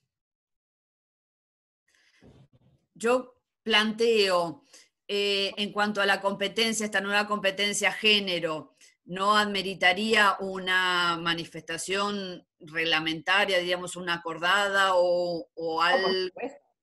Sí, por supuesto. Lo prevé la propia ley, que la Suprema Corte de Justicia, mediante acordada, establecerá la competencia. Sí, una vez que se creen los tribunales de género, en ese caso suponemos que va a haber alguna acordada que establezca la competencia específica de estos nuevos tribunales de género. Lo que yo lo planteaba era, pensando que en algún momento se van a crear, esperemos que así sea, cómo vamos a dividir esa competencia, digamos. A partir de lo que establece la propia norma, ¿no? Porque la competencia material es eso, es la distribución de la jurisdicción por razones del trabajo. Entonces, habrá que ver cómo dividimos esa competencia una vez que tengamos los tribunales de género. Y Además, la ley es muy coincidencia general. de las mismas materias, o sea, de la materia original con la interacción entre género y esa materia, ¿no? Sí, claro, por eso les digo, porque ahí vamos a tener, yo creo, en el interior quizás en algunos lugares se note menos porque tienen competencia de ambas materias, pero en los lugares en los que ya hay especializado o en Montevideo, esos temas yo creo que se van a terminar planteando. Yo les decía, recuerdo a Deus afirmando que a ella le parecía que los laborales debíamos mantener nuestra competencia, porque el trabajo que se había hecho con la ley de acoso sexual había sido muy bueno, y que por lo tanto no veía por qué tenía que salir la competencia. Pero parecería ser que la voluntad del legislador, cuando uno lee la norma, e incluso partiendo de la base de lo que yo decía hoy, esta es una ley integral que pretende tratar el fenómeno como un fenómeno multicausal, omnicomprensivo, donde todas las modalidades de violencia se pueden entrecruzar entre sí. Me parece que cuando uno empieza a leer diversos aspectos de la norma, advierte y ratifica esto, es decir, las modalidades no son taxativas, el poder cautelar genérico y las normas que se establecen a modo de ejemplo tampoco son taxativas, la ley pretende, esto que decía también María Eugenia, impone un mandato de actuación diligente a todo el Estado, que repite la 19846 en las líneas directrices, nuevamente interpelando a todo el Estado a asumir políticas de igualdad, tanto en todos los ámbitos, tanto en el ámbito laboral, porque es lo que estoy hablando, como en el ámbito interno. Entonces, me parece que sí, que claramente la ley tiene la vocación de imponer, en el buen sentido del término, una nueva materia que transversaliza todas las demás. Para eso está pensando en los tribunales de género. Son razones económicas por las que no los tenemos todavía, y creo que cuando estén, la competencia va a tener que ser revisada. Obviamente va a haber una acordada de la Suprema Corte que establezca esa competencia, pero creo que es un tema que tendríamos que ir pensando, porque la voluntad de la norma fue que un juez, que yo en algún momento llamé un juez como Leonardo da Vinci, digamos, pudiera resolver todas las cuestiones vinculadas a una víctima, o una presunta víctima. Por eso lo que decía un poco al principio, ¿verdad? La ley establece algunos Uno es la idea de analizar el fenómeno de forma omnicomprensiva, como un fenómeno multicausal que transversaliza y atraviesa muchas situaciones, la idea de centrar la temática en una temática de derechos humanos, de establecer que las manifestaciones de violencia deben analizarse desde una perspectiva de género. Todas estas cuestiones están consagradas en la norma. Perfecto. Bueno, ¿alguna otra consulta? Sí, por acá me gustaría. ¿Anda, Yanni? ¿Qué tal, Buen día, Yanni? ¿qué tal? ¿Cómo Buen día. están? Gusto Muy verlas. bien, bienvenido. Gracias. Bueno, me siento en franca minoría, pero con igualdad. ¿Somos más mujeres las que estamos conectadas? Sí, absolutamente. Creo que son, No, en pantalla son 2. no, yo veo 3, 4-1 veo. No, es una consulta creo que un poquito más amplia que esto, pero que tiene que ver con la ley en particular. Y especialmente aprovechar la oportunidad de tener tanto conocimiento desde un lugar en que uno normalmente no lo ve, que es desde el rol del juez. A mí la cuestión principal que se me plantea en todo esto, o sea, sin lugar a dudas que por supuesto adhiero a lo que la ley en sí plantea, pero muchas veces me quedo desde el lugar de defensa, que me toca estar en un lado o en otro, con una preocupación importante en cuanto a, perdón la imprecisión quizás, pero la ausencia del contradictorio que se genera desde el comienzo. Y quiero ser claro en esto. O sea, no es que esté en desacuerdo con la ley, ni con la erradicación de la violencia, ni mucho menos, pero de lo que me ha tocado ver en la praxis, sea en la familia especializada, en las diferentes materias que esto después atraviesa, como decía Verónica desde el comienzo, porque se da lógicamente en materia penal también, la misma ley, lo veíamos la semana pasada con el doctor Charles y demás, y creo que debe ser muy difícil para el juez, y lo es difícil para la defensa también, estar con solo una versión desde el inicio, que está muy acotada en cuanto a lo que son elementos probatorios, porque esencialmente nos encontramos con la declaración de la víctima y muy poquita cosa más, y estar obligado a tomar decisiones que llevan a enfrentar muchas veces derechos humanos fundamentales, como se hablaba hace un ratito, entre el derecho al trabajo, los alimentos y demás. A mí eso me preocupa un poquito porque creo que si bien desde luego que hay que adoptar medidas, tener cautela en eso me parece que es prioritario también. En función de que ayer, por ejemplo, tenía una audiencia, estaba con la víctima yo, y bastaba la declaración de la víctima y muy poquita... ¿Perdón? No, escuchaba algo de fondo.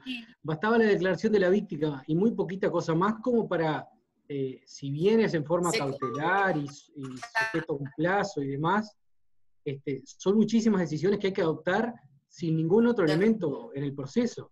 Entonces, me gustaría conocer muy someramente cuáles son los elementos que al juez le interesa revelar para aportar al proceso, desde luego, y para que esa conjunción de derechos salgan de la mejor manera efectivizados en el proceso. Muchas gracias y nuevamente un gusto verles. ¿Quedó claro, Verónica, la pregunta? A mí se me cortó un poco en lo que él estaba planteando, lo que Jan estaba planteando, desde el punto de vista de los aspectos, no entendía bien si era ya más genérico o desde el punto de vista de los aspectos laborales. Está claro que estamos acá mayormente ante situaciones de urgencia en la que, como cualquier medida cautelar, se adopta con las primeras, digamos, con las pruebas sumarias, de manera sumaria. Después tenemos una segunda etapa en que eso lo podemos rever, pero las primeras medidas obviamente se adoptan sumariamente porque hay una urgencia. A mí me da la sensación, quizás es una sensación, yo ya hace muchos años que no estoy en especializado, ¿no? Desde que estoy en Montevideo yo ya estoy en laboral, y no solemos tener eso, quizás las compañeras que están en especializado lo puedan responder mejor, que esta crítica sobre que se adopta rápidamente y sin prueba determinadas medidas, no la vemos tan aguda, no lo digo por ti, Yanni, por supuesto, porque con Yanni trabajamos muchos años en el interior, no la veo tan aguda cuando cuando nos encontramos en otras materias, por ejemplo, ¿verdad? O cuando establecemos medidas cautelares en otros ámbitos, como puede ser el ámbito civil o el ámbito laboral.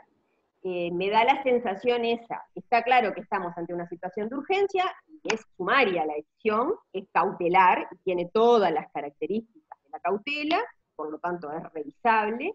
Y bueno, y también hay que tener en consideración los criterios de valoración de la prueba que establece el propio artículo 45 y el propio artículo 46 de la 19.580, en la que da prioridad a la víctima. Hay un mandato del legislador en ese sentido. No sé si las compañeras que están haciendo especializado en Montevideo quieren hacer algún otro aporte respecto de lo que preguntaba Jan. Roberta. No, buenos días a todos. Yo lo que quería señalar, que eso que apunta el colega, a ver, yo lo sanearía partiendo de la base justamente de que en estas situaciones estamos en procesos de protección, donde alcanza la verosimilitud de los hechos para nosotros adoptar las medidas cautelares en protección de la víctima, ¿verdad?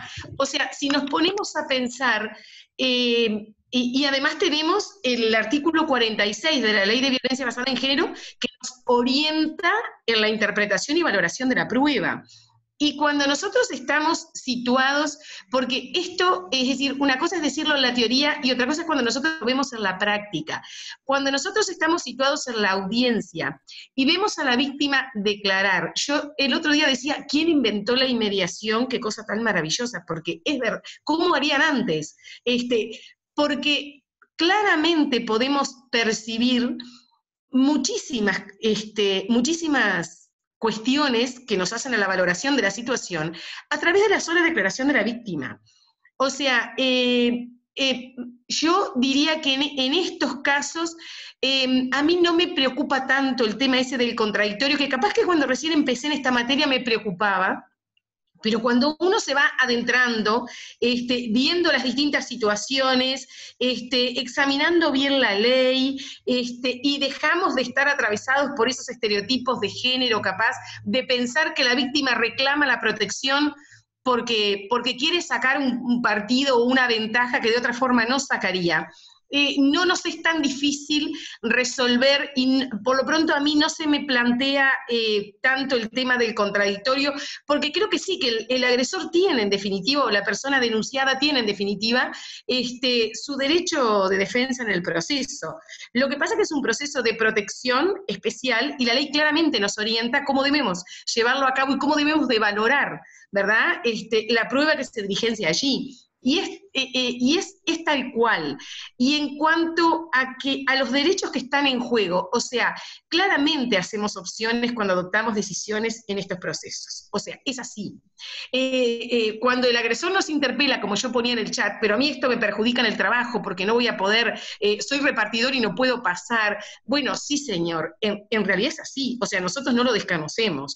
Lo que pasa es que estamos en un proceso de protección donde tenemos que garantizar la seguridad de la víctima. Y bueno, es como diría yo, hablando comúnmente, el precio que se paga por estar inmerso en una situación de violencia basada en género. Es así. No sé si aclaro algo, o logro dar la perspectiva nuestra cuando trabajamos todos los días en estas situaciones. O sea, no se me plantea demasiado el problema de que el contradictorio no está asegurado. Pensemos en cualquier otra medida cautelar que se adopta, o sea, no escuchamos a la parte contraria, ponemos la medida cautelar y después abrimos el contradictorio. ¿Sí?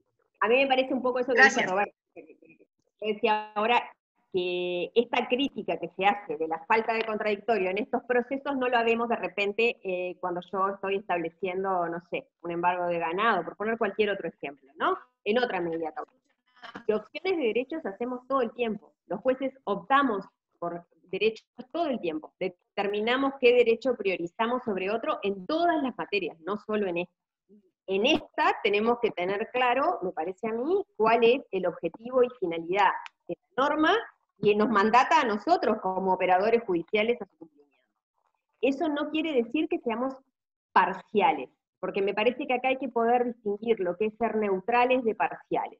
No quiere decir que seamos parciales. Cuando uno se enfrenta a la situación, lo hace desde la imparcialidad, que es el mandato ético que tenemos los jueces. Lo que sí me parece que no podemos desconocer es ni la perspectiva de género al momento de resolver. Cuando yo hoy traía originalmente, ya centrándome en las cuestiones laborales, los números de cómo se da el mercado laboral, yo los traigo porque cuando los leí por primera vez, a mí me impactaron, francamente me impactó conocer que, por ejemplo, las mujeres en el área privada, ejerciendo el mismo cargo, de acuerdo a los números de la encuesta de estadística, ganan un 16% menos que los hombres. Realmente me parece que tenemos diferencias reales que efectivamente después se ven en otros aspectos. Y esto que estoy diciendo me parece que es un poco lo mismo, Yani. Francamente, creo que resolvemos todo el tiempo y optamos por derechos. Y en este caso, el objetivo es la protección de las víctimas y resolvemos con una verosimilitud inicial como en cualquier otra medida cautelar. Resuelven, que haramos, dijo el mosquito, yo no resuelvo estas cosas. Pero sí también me parece interesante lo que dice Roberta de la inmediación, porque eso también lo vemos en otras materias, y cuando está en el tribunal se extraña muchísimo, muchísimo, la falta de contacto directo con las partes. Hola, ¿me escuchan bien ahora, no? Sí. No. Creo que todavía comparto con Roberta que el derecho de defensa del denunciado está, y que todavía nos cuesta, porque como decía la doctora Scavone, que si vamos a trabar un embargo para proteger un crédito o una propiedad, lo trabamos. Ahora, y quizás le estamos sacando el medio de las herramientas de trabajo a ese deudor.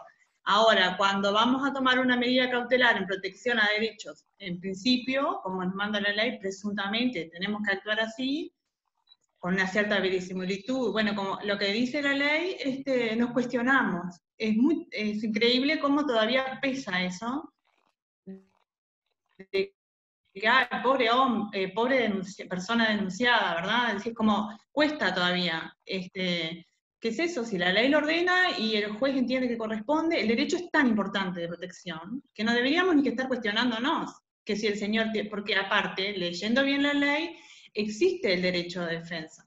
Convocamos audiencia, lo escuchamos con abogado, puede impugnar, es revisable. ¿Ah? Y que la inmediación es lo máximo, comparto, porque a veces la misma declaración del denunciado, a mí me toca siempre casos que uno los marca, pero un caso, por ejemplo, en Maldonado, cuando el señor, me dice, bueno, jueza, si usted entiende que ella tiene que ser libre, que sea. Bueno, cerrá y vamos, ¿no? Consten, obviamente, porque ya con su abogado me dice que yo le dé la libertad a la señora, quiere decir que él la tenía para él. Es muy importante, y creo que siempre dar la garantía es llamar a la audiencia, más allá de los tiempos, todos sabemos lo que es, y escuchar a esa persona, porque a veces el mismo denunciado, con su forma, cómo se sienta, todo se tiene que hacer constar en acta, o cuando le dice a su abogado despacito, que ponga lo que quiera, yo dejo de trabajar y que se mueran todos de hambre. Conste en acta, porque en audiencia puedo hacer constar en acta todo. Son elementos, entonces la resolución está fundada. Bueno, que lo revierta después, que el abogado dice estaba nervioso, bueno, pero entonces en esa audiencia se dejó constancia, su abogado aclara y se resuelve, siempre respetando la voluntad de la víctima, ¿no? Que eso también creo que es un elemento ese creo que es el punto que en especializado uno más le cuesta o nos llega más, porque a veces vemos una situación muy grave y la persona llegó al Estado, digamos, la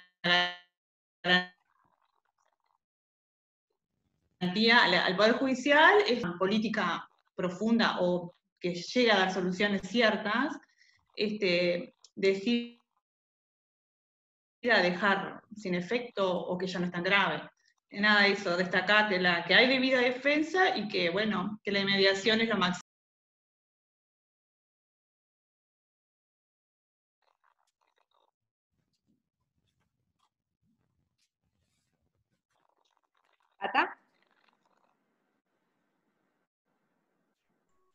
No sé si quedaste congelada o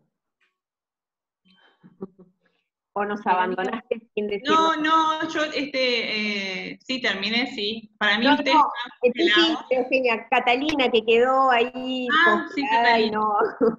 no sabemos si nos abandonó o... No sé Sí, si alguien más quiere decir algo más. Sí, buenos días para todos, ¿me escuchan? ¿Sí? Una consulta te quería hacer. ¿Cómo andás, Verónica? Una consulta te quería hacer en tema de competencia que me quedó hoy. Si ante un reclamo laboral de una trabajadora ante el juzgado de trabajo con competencia laboral, pide además medidas de protección por un acoso laboral o de violencia con su empleador en el marco de la ley 19.580. Nosotros, digo en mi caso que tengo ambas competencias, ¿adoptamos las medidas ahí y después formaríamos una pieza y remitimos? ¿O convendría no adoptarlas y formar la pieza y mandarlo al juzgado especializado para que las adopte? No, para mí tú tenés que adoptarlas porque la urgencia es adoptar las medidas. En tu caso además vos tenés las dos competencias, ¿no? Sí. O sea, no tenés que remitirle a nadie porque podés resolver las dos cosas. El tema de la formación o no formación de pieza, como te quede, no sé, es un tema ahí que me parece que si preferís por un tema de después de cómo lo vas a elevar, ante una apelación, me parece correcto, pero la adopción yo creo que impone que las adoptes tú en forma inmediata, aunque tuvieras solo la competencia en laboral. Pero las adaptamos y continuamos después trabajando, el contralor del cumplimiento, todo. Para mí, yo creo que la debe adoptar y mandar al juez competente especializado. Pero en el caso de ella tiene la doble competencia. En el caso de ella tiene todo, claro. Ella tiene la doble competencia. Estoy de acuerdo, hay que adoptarla. Porque claro, son medidas preventivas. Lilian, en el caso de Andrea, Andrea tiene la doble competencia. Es competente en las dos materias. Claro. No tiene juez competente al que derivárselo, ¿verdad? Cuando en Paso de los Toros yo tenía todas las competencias, adoptaba siempre en algún caso que se daba, formaba pieza y seguía las medidas por la pieza. Pero el juicio laboral se seguía el laboral, pero se adoptaban las medidas y se seguía el contralor. Y por mí misma, porque yo tenía todas las materias. En el caso de que tú tuvieras en la misma sede, en la misma otro competente material, que no es tu caso, pero si lo tuvieras, ahí tú adoptás las medidas y lo derivás al competente, si entendés que no tenés la competencia para seguir en las medidas estas de proceso de protección. Pero la adopción, yo creo que hay que hacerla, porque acá lo que prima es la urgencia. Un poco lo que yo comentaba de la sentencia de Paysandú, que en realidad ellas seguían un proceso laboral, pero reclamaban como medida de protección esta. Porque en el caso de Paysandú además eran varias trabajadoras y en algún caso alguna había sido despedida, producto de las denuncias internas de la empresa, ¿no? Y entonces él lo que resuelve es remitir al juzgado competente, pero seguir entendiendo en cuanto a las medidas de protección, fije informe de TEC, audiencia evaluatoria. Él tiene la competencia de familia. En tu caso sería la inversa, Andrea. Bueno, vos tenés las dos, pero si no la tuvieras, vas a resolver con carácter urgente y después remitirás la pieza de las medidas de proceso de protección.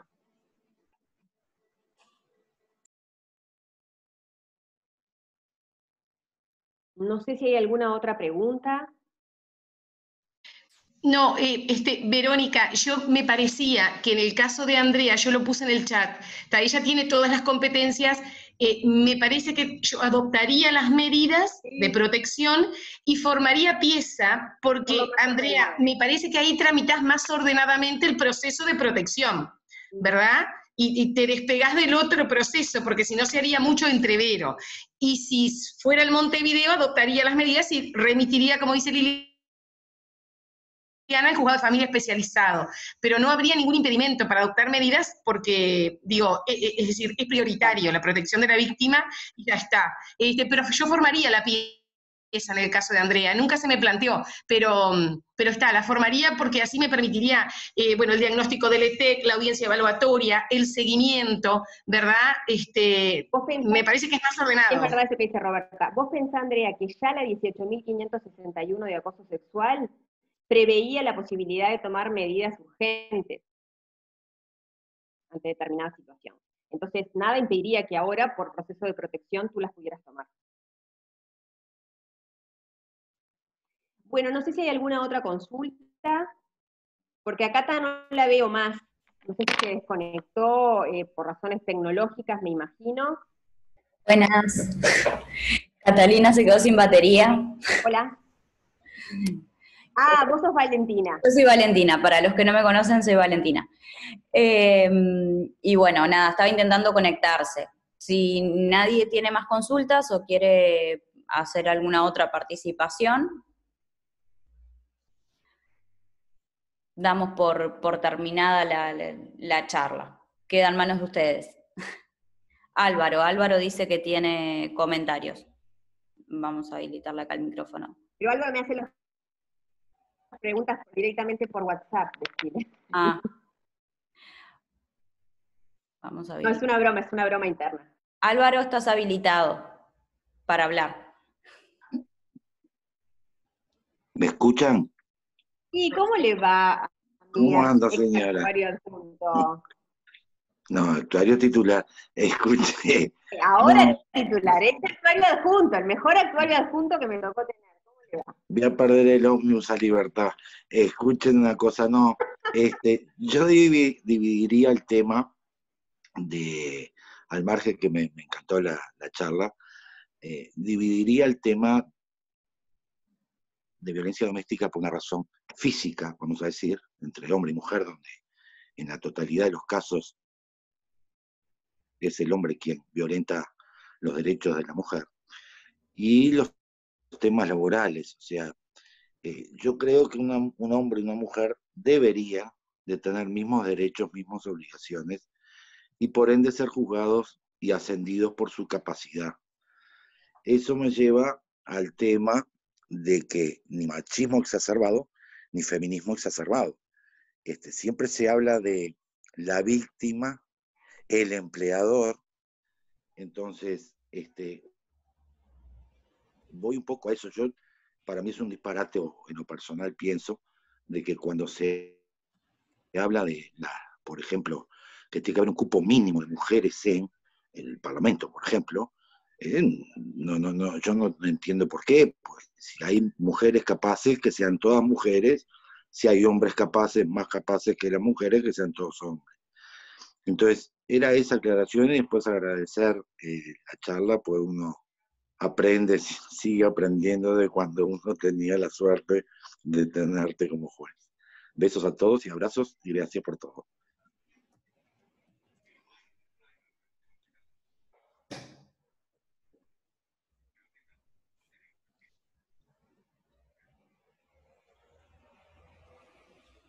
No sé, Valentina, si alguien más. Aparentemente. No, esto que planteaba Álvaro está muy vinculado a los conceptos de discriminación positiva sí, discriminación positiva no, que excedería ampliamente la charla. Yo siempre traigo los números para ver que la igualdad real en el mercado laboral y en la toma de decisiones no existe. Son opciones, el establecer cuotas o no establecer cuotas, opciones políticas de leyes, pero bueno, el tema de la discriminación positiva es de larga data y de discusión, a los efectos de que las mujeres alcancemos o no alcancemos determinados lugares.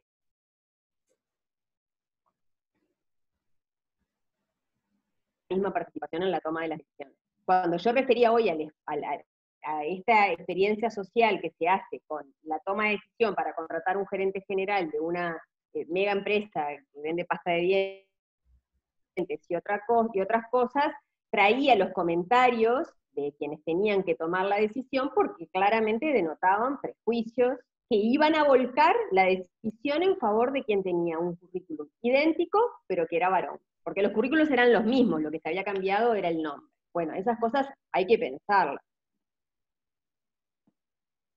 Exacto, es lo que dice Liliana acá en el chat, que hablábamos al principio, es el techo de cristal. Eso es un límite invisible que tienen muchas organizaciones, muchas organizaciones. Si el 19% de las mujeres ocupamos en el Uruguay cargos gerenciales, el 80% está ocupado por hombres. Bueno, esas cosas me parece que a uno lo interpelan.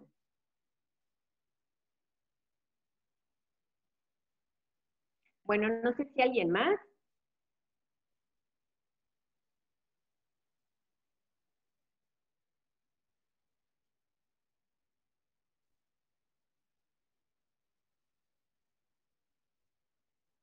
no sé, cualquier cosa quedé para alguna otra charla, pero muy interesante, muchas gracias, y yo me voy a tener que retirar porque dentro de un ratito ya entro a trabajar. Muchas gracias. Bueno. Gracias, Vero. Yo también me retiro, me tengo que ir. Hasta luego. Saludos a todos. Muchas gracias a todos por participar. Los certificados los vamos a estar enviando por mail, ¿tá? Para que se queden tranquilos, les van a estar llegando entre hoy y mañana. Y bueno, las charlas van a quedar colgadas, tanto esta como la anterior, así que bueno, si tienen ganas de volver a verlas, van a quedar por ahí, ¿tá? Verónica, muchísimas gracias. En nombre de todos. Gracias a ustedes y a todos los que estuvieron conectados. Nos vemos. Muchas gracias.